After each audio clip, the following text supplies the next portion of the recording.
Alors, moi, je me présente, c'est Yves Trinidad. Je suis coach entraîneur de triathlon avec la structure Coach Tripassion.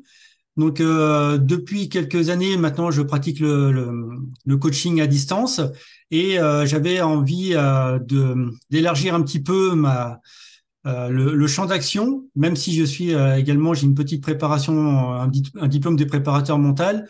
J'ai vite vu mes limites pour entrer dans le détail. Donc, j'ai contacté Camille, qui est, elle, c'est sa spécialité, c'est son boulot. Donc, j'ai la chance et le plaisir de vous présenter Camille, avec qui maintenant on va pouvoir travailler en équipe et proposer un coaching beaucoup plus personnalisé en termes de préparation mentale. Donc, bah, je te laisse te présenter Camille. Et j'espère que Vincent va pouvoir commencer à mettre des petites questions dans le chat. Sinon, je lancerai les questions que j'ai reçues sur Instagram. Et d'ailleurs, je tenais à remercier toutes les personnes qui ont participé sur les stories d'Instagram avec leurs questions. Et vous recevrez vos questions, vos réponses d'ici la fin de ce webinaire. C'est à toi, Camille. Merci, mais bonsoir tout le monde. Je suis très contente d'être là et je suis très contente que du coup Yves m'ait contacté pour qu'on puisse bosser ensemble sur ce joli partenariat en préparation mentale. Donc moi, en termes de formation, du coup j'ai été diplômée il y a une petite dizaine d'années d'un master en préparation psychologique et coaching. Donc c'est un master qui est en STAPS, donc très orienté autour du sport. Après, au niveau des techniques utilisées, il est assez facile de transférer ça sur d'autres domaines. Euh, mais du coup, ben, j'ai travaillé avec des athlètes, beaucoup sur des sports comme la natation et le triathlon. J'ai eu aussi des athlètes sur des coureurs à pied. Et en fait, je me suis rendu compte aussi rapidement que j'avais envie d'aller, moi, chercher d'autres choses que de la préparation mentale. Donc, je me suis aussi formée plus spécifiquement en psycho.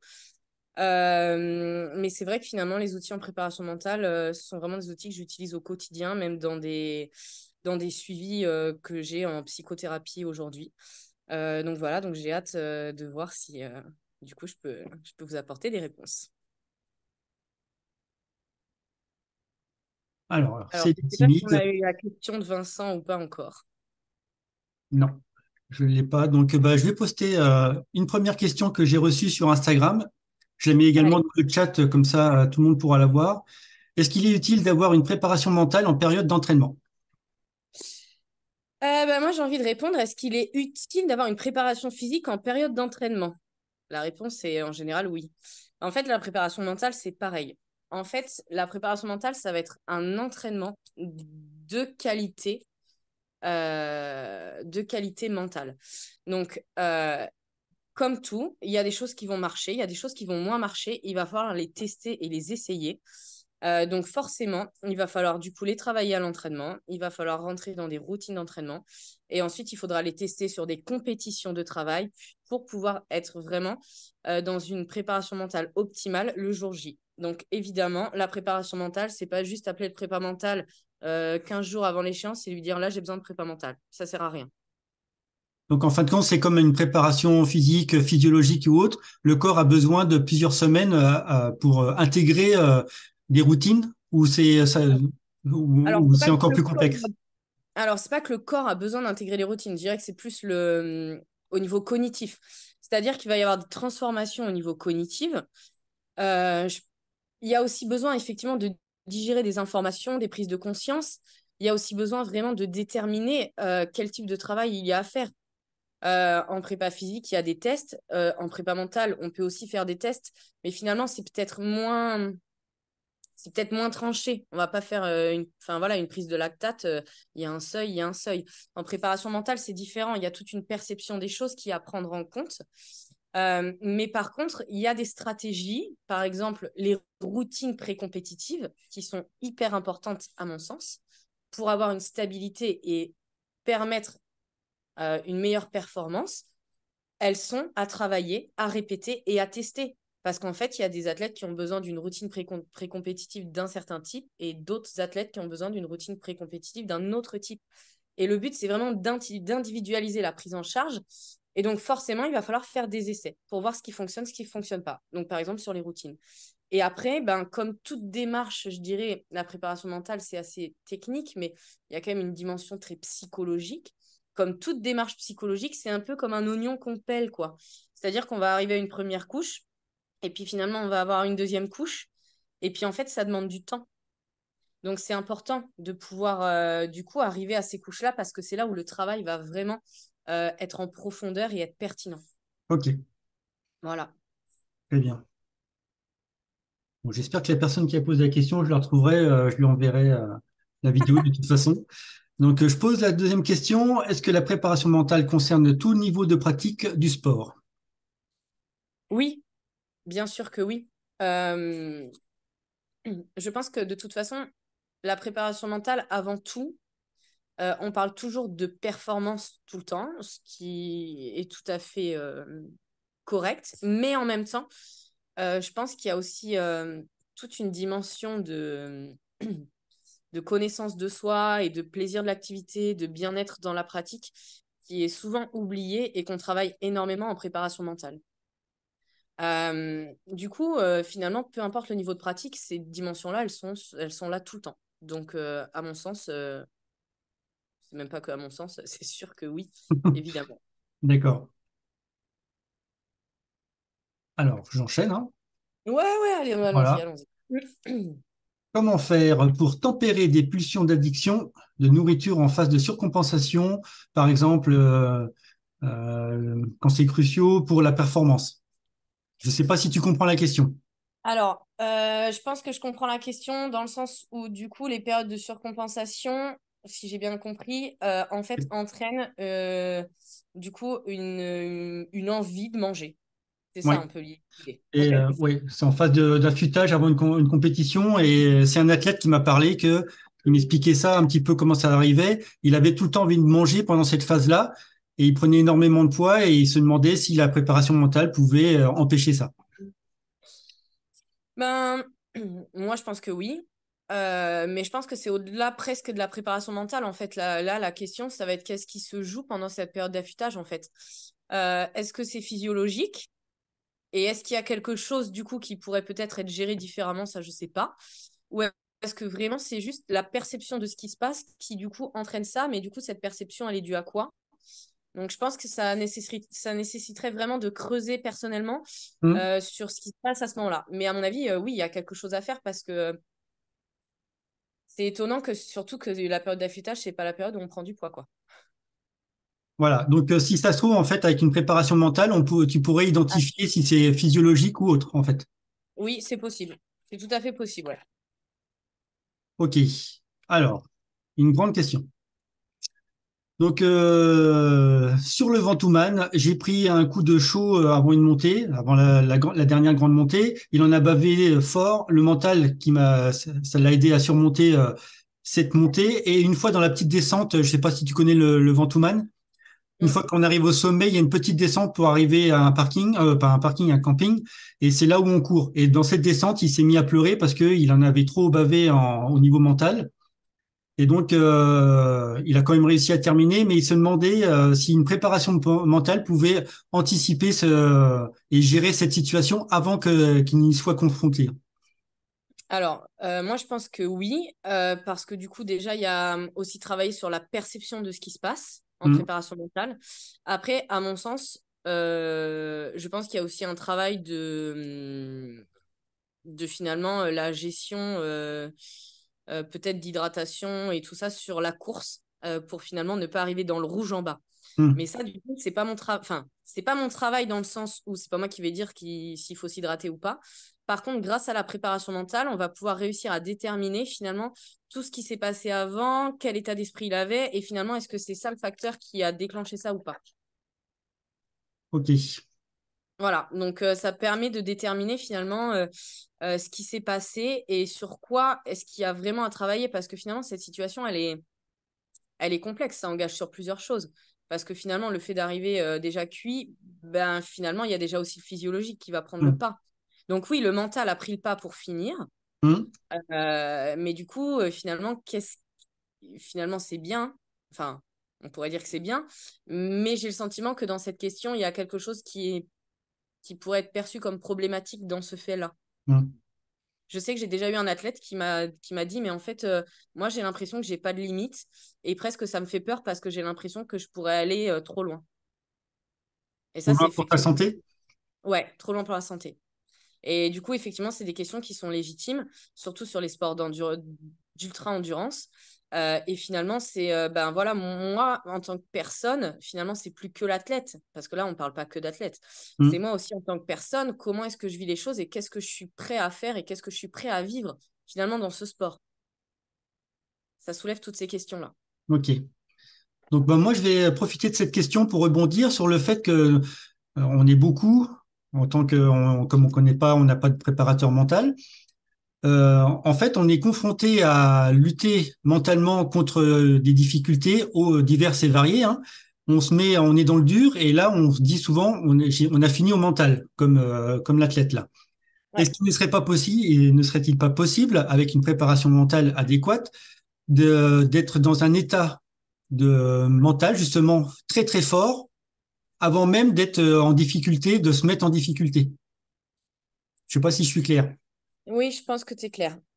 Si j'ai bien compris, ta question, c'est est-ce que c'est possible finalement d'arriver à un état mental qui te permet finalement de jamais rentrer dans le dur et de dire j'ai fini au mental. Ouais.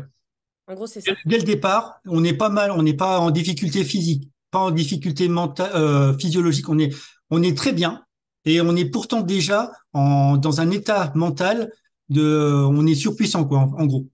Est-ce qu'on peut y entrer dès le départ sans être dans le mal? Alors, j'ai l'impression que ce que tu décris, nous on appelle ça l'état de flow.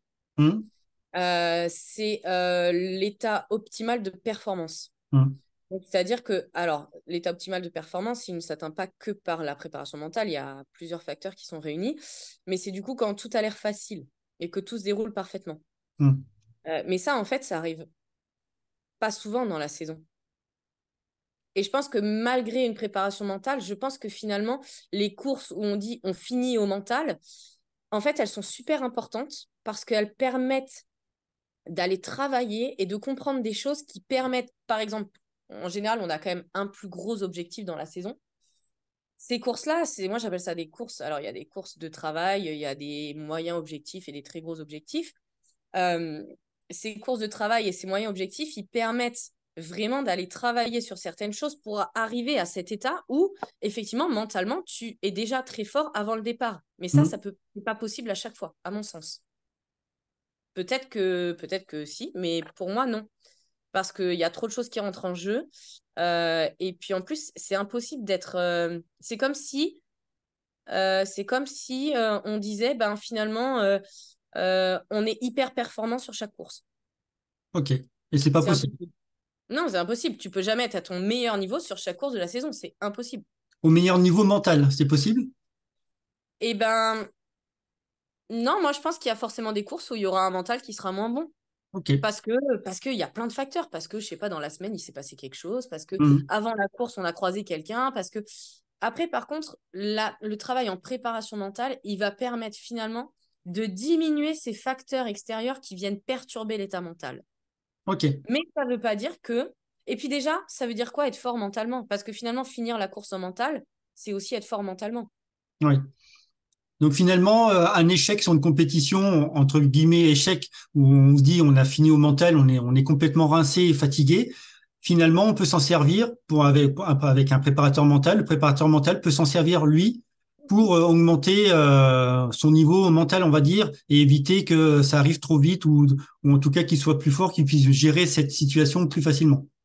Oui, c'est ça. Mais je pense que ça permet aussi, du coup, si on sort de la prépa mentale, ces courses-là, elles sont hyper importantes sur aussi, ben, physiologiquement, qu'est-ce qui s'est Mm. passé, physiquement. Oui, Enfin, en fait, on stigmatise souvent les échecs dans le sport.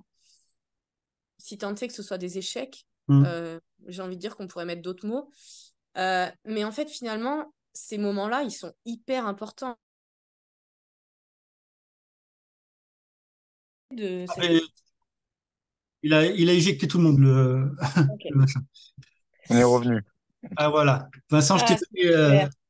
T'as re- t'as reconnu ma voix. voilà. Donc, bon, je te En laisse plus, terminer la réponse, Camille, et puis ouais, Vincent, il pourra poser sa question s'il y en a.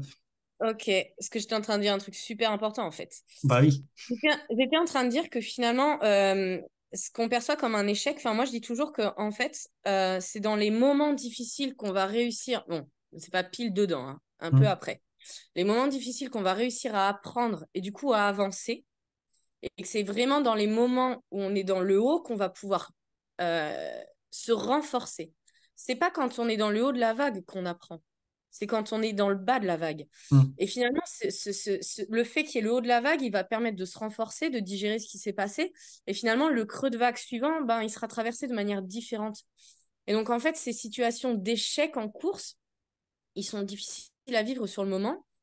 C'est hyper facile de dire oui, tu verras, il y aura une expérience et tout. Ok, mais c'est vrai. Mm. C'est vrai. Il y a forcément quelque chose à en tirer pour avancer. Ok. Voilà.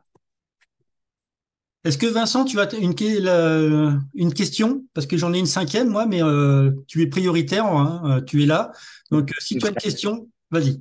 Non, non, mais je voulais remercier Camille parce que tout ce qu'elle dit, c'est un peu ce que j'ai vécu Yves, cette année avec mon premier abandon, entre guillemets, au Val-de-Grès. Et je l'ai vécu comme une défaite et c'est vrai que j'ai eu du mal à rebondir. Mais par contre, après, j'ai rebondi avec mon premier Ironman. Et alors, je sais pas si c'est ce qu'il faut qu'on dise, mais j'ai fini au mental. Voilà, donc j'ai pas vraiment de questions parce que il y a déjà eu les réponses, mais je cherche à pouvoir effectivement appréhender de la meilleure façon ces moments qui peuvent être difficiles. Voilà, donc j'écoute avec beaucoup d'attention et je pense que je vais apprendre beaucoup. Tant mieux. Bon, Oui, bah, après, l'abandon. Oui, je te vas-y, pose pardon. la cinquième question que j'avais reçue. Donc, en complément de la précédente, quelle place donne-t-on à la préparation mentale pendant une épreuve? Bon, tu as déjà plus ou moins répondu, en fait. Oui, après, en vrai, on n'en sait rien. Mm. Je vais être honnête, on ne peut pas dire c'est 50% de mental. Et puis, je pense que ça dépend des épreuves. Ça dépend des gens. Par exemple, c'est sûr que quand on prend une finale de Jeux Olympiques où tout le monde a à peu près le même niveau d'entraînement, les mêmes compétences intrinsèques physiologiques, même si c'est pas les mêmes pour tout le monde, euh, et que du coup, là, on est au top du top de la forme, ben, c'est sûr qu'il y a un moment, cette part de mental, elle va être vraiment importante parce que c'est peut-être là que ça va être décisif. Après, on est sur une finale olympique. Après, je pense que ça dépend vraiment des courses, des gens. Je pense qu'il y a un moment, il faut comprendre que la performance, c'est multifactoriel. Et que la préparation mentale, c'est pas non. Alors, je, je prêche pour ma paroisse. La préparation mentale, c'est génial. Il faut y aller. C'est un super travail. Au-delà d'être un travail de performance, c'est un super travail de rencontre avec soi-même. Je pense que c'est génial. Mais par contre, il faut pas croire que le préparateur mental, il a une baguette magique et que d'un coup, il va vous dire pense à ci ou fais ça et que d'un coup, bam, vous allez être performant. Non. Et dans la préparation mentale, pour moi, il y a une vraie notion de travail. C'est du travail. Mm. Si vous venez en préparation mentale avec moi, je vous le dis direct, vous aurez des devoirs. Alors, pas beaucoup, hein, mais vous Bah, aurez tant des mieux, devoirs. ouais, tant mieux. Parce qu'à mon sens, c'est vraiment. Mais c'est pour ça aussi que c'est une démarche très personnelle et il faut s'y engager pleinement. Après, ça n'engage à rien de tester et de venir faire quelques séances, de prendre ce qu'on a à prendre. Et ça, c'est complètement OK. Mm. Il y a aucun souci sur ça. Il y a pas de. Chacun, il trouve ce qu'il a envie d'y trouver et le gère comme il a envie. Voilà. Bon, ça y est, mon Vincent, il a une question. Vas-y, Vincent. Non, mais non, j'ai une question, c'était oui, en fait, c'est une question par rapport à mon abandon que j'avais eu. Est-ce que le ressenti que j'avais, en fait, quand je me suis présenté le jour de la course, c'était une course un peu intimiste, il y avait 60 coureurs à peine, donc c'était quand Mhm. même du haut niveau. Et en fait, j'avais vraiment envie de la faire, je me sentais bien physiquement, il m'avait bien préparé, on était dans le début de la préparation. Et en fait, c'est en voyant les vélos arriver, les coureurs arriver, je pense que, et le nombre de coureurs, je me suis dit, mais je vais être dernier en fait. Je suis une grosse merde, entre guillemets, par rapport Mhm. aux autres. Et, euh, et je vais galérer tout le temps. Et je pense que j'ai perdu mon influx nerveux tout de suite, en fait, avant même la course. Et après, j'ai lutté jusqu'à jusqu'à poser le vélo au moment de la course à pied où voilà, je me suis mis sur off. Est-ce qu'il y a, est-ce que la préparation mentale euh, me permettra justement dans des situations comme ça, même si je me rends compte que de toute manière je serai dernier, de pouvoir continuer en fait, de m'accrocher. Alors, je pense que, en fait, il y a plusieurs choses dans cette question. Donc, oui, je pense que la préparation mentale, elle va permettre d'appréhender la course d'une autre manière. On parle toujours, c'est une question. Là, il y a une question aussi de perception des autres. C'est-à-dire que peut-être finalement, on ne sait jamais si on va être dernier ou pas. On ne sait pas ce qui va se passer. Mais du coup, Si. le mental, il va venir. Pardon? J'ai dit ça, là oui, si. Oui, mais en vrai, on ne sait Oui, pas. Et n'importe oui. quel athlète peut être défaillant, même s'il est Ah meilleur oui, que oui, oui, les c'est autres. vrai. En vrai, on ne sait pas. Il peut C'est vrai. crever sur le vélo, enfin, il peut avoir un problème Oui, c'est technique. vrai. En vrai, on n'en sait rien. De toute façon, plus on se conditionne à être dernier, plus il y a plus de chances qu'on soit dernier, en vrai. Mais il y a une question aussi de perception des autres, en fait. C'est-à-dire que là, finalement, ce qui a bloqué au départ, c'est les autres, ils ont des super vélos, il n'y a pas beaucoup de monde. Oh mon Dieu, qu'est-ce que je fais là? Alors qu'en vrai, c'est pas la question. C'est cette course, j'ai envie de la faire, finalement, que je sois premier et dernier. En fait, on peut toujours finir premier si on court avec la maison de retraite, hein. Donc la question, c'est peut-être pas la place. La question, c'est peut-être finalement quelle performance moi j'ai envie de faire sur cette course.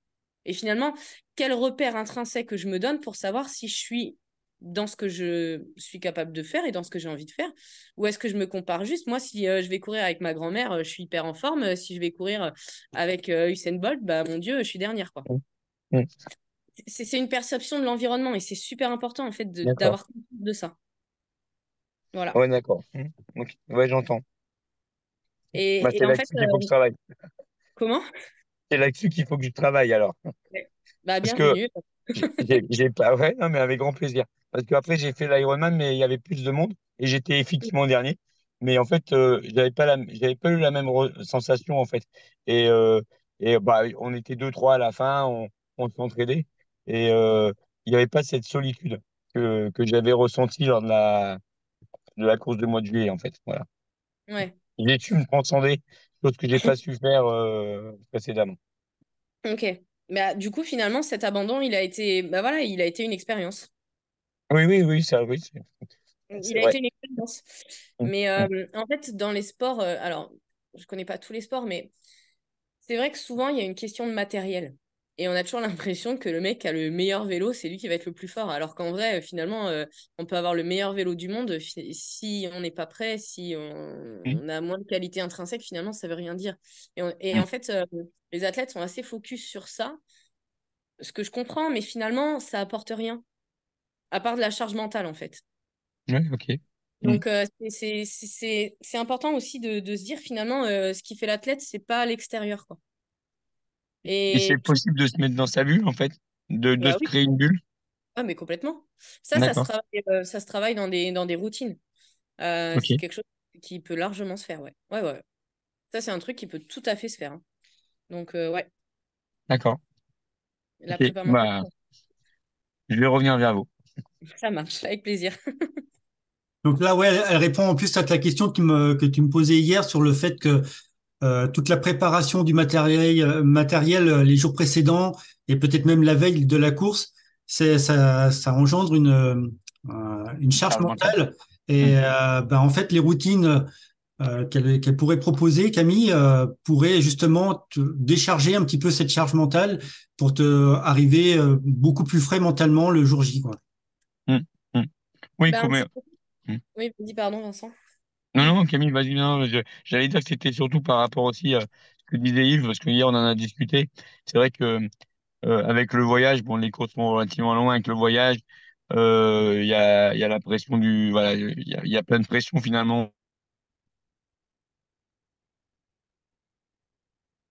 On a perdu J'entends. Vincent. Oui, on Mais a perdu bon, Vincent. voilà. Mais voilà. De toute façon, là, on est arrivé au bout des questions. On est bien synchrone. Et ben voilà, Ah, oui, ça y est, il est revenu. oui. Non, je vous avais perdu. Excusez-moi. Pas de Non, souci. je dis, vous m'entendez? Oui. Ouais. Non, je disais il y avait aussi une charge mentale, comme le disait Yves, euh, liée à la logistique, au transport, au voyage. Et, et ça aussi, il faut peut-être que j'arrive à, à l'appréhender, en fait. Oui. De toute façon, les routines de pré-compétition, elles sont là pour faire en sorte qu'il y ait le moins d'imprévus possible. Mm. Après, ça nécessite quand même de travailler sur la gestion de l'imprévu parce qu'il y en aura toujours. Euh, Plus l'athlète sait s'adapter, plus il est flexible et finalement, plus sa perception des choses est simple, je dirais, et donc moins sa charge mentale est élevée. Donc, il y a un travail, en fait, ça vient chercher sur plein de trucs. Ça peut être un travail d'acceptation de ce qui se passe, du coup, de gestion du stress. Et puis, du coup, il y a peut-être des choses à mettre en place de manière concrète. Enfin, voilà, à mon avis, il y a à la fois un travail de fond et à la fois un travail de technicité, je dirais, ben, là, je fais ça, là, je fais ça, là, je fais ça, et de mettre en place des étapes qui permettent, en fait, de donner une structure à l'avant-course. Et Mm. ça aide vraiment. Mais cette D'accord. routine, finalement, elle peut partir 2 jours avant et jusqu'à, je sais pas, dans le cas du triathlon, la ligne de départ avant la natation, quoi. D'accord. Voilà. Ok. C'est Yves qui me donne de la charge mentale. Quand je vois le planning le dimanche soir, je me dis, oulala, comment je vais faire? Et Eh, elle est, je me mets du stress. elle est intéressante, cette remarque. Parce qu'en fait, finalement, quand je pensais à la charge mentale, je me disais, j'ai travaillé avec une jeune triathlète sur son premier Ironman en prépa mentale. Mhm. Et en fait, ce qui avait fonctionné pour elle, c'était quand elle voyait l'Ironman en entier, c'était bah, effectivement une charge mentale de ouf, une montagne incroyable. Et en Mhm. fait, on avait découpé tout le parcours. Voilà. Tant que j'ai pas fait ça, bah, en fait, je pense pas à la suite. D'abord, je fais ça. Ensuite, je fais ça. Ensuite, je fais ça. Et ce qui fait qu'en fait, c'est passé, pour un premier Ironman, c'est passé comme une lettre à la poste. D'accord. Parce qu'il y avait tout un travail, bon, il y a eu tout un autre travail sur l'entraînement, la perception de l'entraînement et tout, mais sur la compétition le jour J, c'était pas sur la ligne de départ, oh mon Dieu, je vais finir par courir un marathon. Non, c'était Mm. OK, là je nage jusqu'à cette bouée. Ensuite, de cette bouée, je nage jusqu'à cette bouée. Et tout a Ok. été découpé de cette manière pour que finalement, sa perception de la course, elle soit complètement différente. D'accord. Et c'est tout à fait un travail qu'on peut faire en préparation mentale. Ok. Et donc, par exemple, sur l'avant-course, la logistique et tout, c'est OK, d'abord, ben, OK, on fait le trajet, ensuite on arrive, on fait ça, ensuite on fait ça. Et tout, finalement, ne pas être dans la projection de ce qui va se passer tout le temps, parce que finalement, c'est ça qui génère énormément de charge mentale. Ouais. Bah, et en fait, oui, bah, je vous remercie. Oui, il faut vraiment que je travaille là-dessus parce que là, je le sens même par rapport au travail, en fait. Je suis beaucoup dans l'anticipation. Et donc, je vois toujours l'étape numéro 3 ou 4 même avant de voir la deuxième. Et Mm. donc, effectivement, je le sens au travail aussi. Donc, ça met une grosse charge. Et Ouais, après, je la totalement. gère parce que ça se passe bien. Mais Oui, c'est effectivement, on est fatigué, quoi. oui. Mais c'est Mm. important de comprendre. Ce qui est important de comprendre, c'est quel est le mécanisme derrière cette projection, en fait. D'accord. C'est un travail Et de préparation mentale. c'est ça. Là, c'est faut rentrer plus en détail. Et là, ça rentre plus. Oui. Non, il Voilà. n'y a pas de souci. Ça Bon, sera bah avec écoute, plaisir. Eh je pense ben, que merci beaucoup pour ces questions. on va pouvoir finir la soirée là, sur cette question de Vincent qui était très intéressante et bien détaillée par Camille. Et je te remercie beaucoup pour ta disponibilité ce soir, Camille. Juste avant les fêtes, c'est pas toujours évident de se dégager du temps. Il y a des choses importantes à faire de préparation. Donc Il y a des cadeaux à emballer. peut-être qu'on se reverra pour refaire notre webinaire. Tu m'en avais parlé et donc ouais, si je vois qu'il y a de la demande, eh ben on refera ça. Ça marche, avec plaisir. Merci pour les questions et c'était chouette d'échanger. Bah, Voilà. merci à vous, surtout. Et puis, voilà. À très vite, je pense alors. Je vous revois avec vous. Ça marche. Merci. Au revoir, bonne fête. Au revoir, Bonne Bonne fête à fête bonne à vous. toi. fête. Salut. À bientôt. À bientôt.